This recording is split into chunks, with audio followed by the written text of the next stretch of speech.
Hey guys, so finally the wait is over. അങ്ങനെ കാത്തിരുന്ന് നമ്മുടെ ഫൈനൽ എക്സാമായ എക്കണോമിക്സ് എത്തി. അപ്പോൾ എക്കണോമിക്സിൻ്റെ ഒരു സ്റ്റഡി വ്ളോഗ് കണ്ടാലോ? 9 ദിവസം കുത്തിയിരുന്ന് പഠിക്കാൻ ടൈം ഉണ്ടായിട്ടും അവസാനത്തെ ദിവസം ഇരുന്ന് പഠിക്കുന്ന ആളാണ് ഞാൻ. അപ്പോൾ അതുകൊണ്ട് തന്നെ നല്ലപോലെ തലേന്നൊക്കെ പുക പോകുന്നുണ്ടായിരുന്നു. അങ്ങനെ നമുക്ക് തലയൊക്കെ ഒന്ന് തണുപ്പിക്കാമെന്ന് വിചാരിച്ചിട്ട് ഒരു മിൻ ലൈം ഞാൻ സ്പെഷ്യലായിട്ട് ഉണ്ടാക്കാൻ വേണ്ടി പോയി.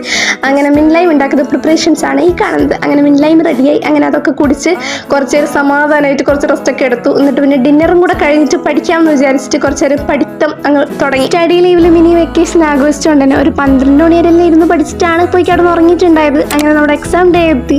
രാവിലെ നല്ല കോൺഫിഡൻസിലൊക്കെ എണീറ്റു. പിന്നെ കുറച്ച് നേരം ക്ലാസ്സും കാര്യങ്ങളൊക്കെ കണ്ടു. അപ്പോഴത്തേക്ക് അമ്മ നല്ല കോഫി ഉണ്ടാക്കി തന്നു, അത് കുടിച്ചു. എന്നിട്ട് പിന്നെ നമ്മൾ കുറച്ച് നേരം വായിക്കൽ, കുറച്ച് നേരം ക്ലാസ് കാണൽ, അതിൻ്റെ ഇടയിൽ എന്തെങ്കിലും തിന്നൽ, അങ്ങനെയൊക്കെ ആയിരുന്നു. പിന്നെ നമ്മൾ ലഞ്ചും കാര്യങ്ങളൊക്കെ കഴിച്ചിട്ട് എല്ലാം എടുത്തു വെച്ചിട്ട് എക്സാം എഴുതാൻ പോയി. അപ്പോൾ എക്സാം എങ്ങനെയാണെന്ന് ചോദിച്ചു കഴിഞ്ഞാൽ ഒരുവിധം ഒപ്പിക്കാൻ എന്തൊക്കെ എഴുതി വെച്ചിട്ടുണ്ട്. അപ്പോൾ അത്രയേ ഉള്ളൂ. ബൈ.